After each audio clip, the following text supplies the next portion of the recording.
Dear friends, this is Joydeep Datta from the Indian Institute of Technology, Kanpur in India. I am a faculty member at the Department of Economic Sciences here.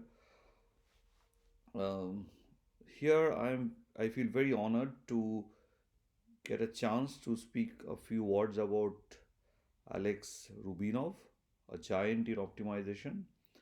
I can never forget the day, which was to be precise 13th of November 2000, when Juan Enrique Martinez Legat, who was my postdoctoral supervisor, I joined him as a postdoc, and in Barcelona that day, and he walked me down to my office, and he had already dropped me a hint that I would be sharing it with a very famous optimizer, Alexander Moishevich Rubinov, and I knew about quasi differentials, and so when I went in, I was slightly nervous to share an office with a giant, and I was very quiet, trying to be quiet, trying to look at my own machine, trying to see my email. And but he was very nice. He asked my name, my details, and where did I come from. And I was first time out of India. And next day he came and asked me what I was doing around 3:30 in the afternoon. I was to be frank with all of you, I was planning to go and take a walk in the city. When you are in Barcelona, that is what you possibly want to do. But he told me that, okay, if you're not thinking, then I give you a problem. And that problem was something related to Hadamard inequalities for quasi-convex functions in higher dimensions. And he said, this needs a knowledge of abstract convexity. And I had no idea what abstract convexity was. I was hearing the name for the first time. So he gave me his book on abstract convexity, and he told me, okay, you have to read from these parts and then solve this problem. He showed me few chapters. I understood that this problem was given to me by a very famous mathematician, and I cannot be slack on this. So it's really was a time called to work hard. So I dropped the idea of going to Barcelona that day and actually went back to my studio apartment, which was in the same corridor in which Alex also was staying with his wife Zari, and in the student apartment buildings, and I started working on it. And after a couple of weeks, I actually gave him what I could do about the problem.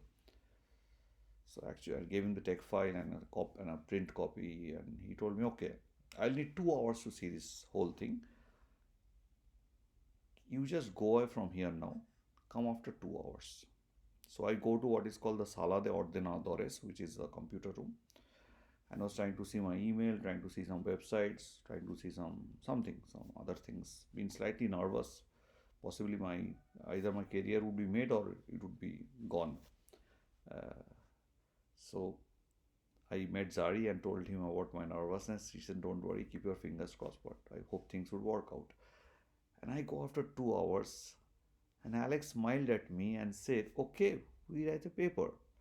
And I was delighted. The paper was published in Journal of Mathematics and Applications later on, but I was delighted that I am going to write an unknown optimizer, an unknown guy from India can now write a paper with Alexander Rubinov, uh, a name well, a name which is so famous and so big, and then I continued to become his friend, and I continued to have a lot of discussion about lives of mathematicians in Soviet Union, about how optimization has progressed, and about his own fantastic adventurous life.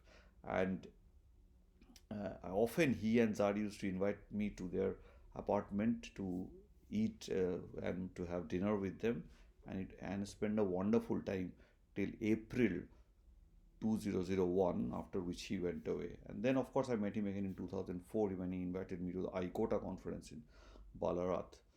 Uh, that moment when Alex told me that we'll write a joint paper, that is the point which made my career. So thank you, Alex Rubinov, wherever you are.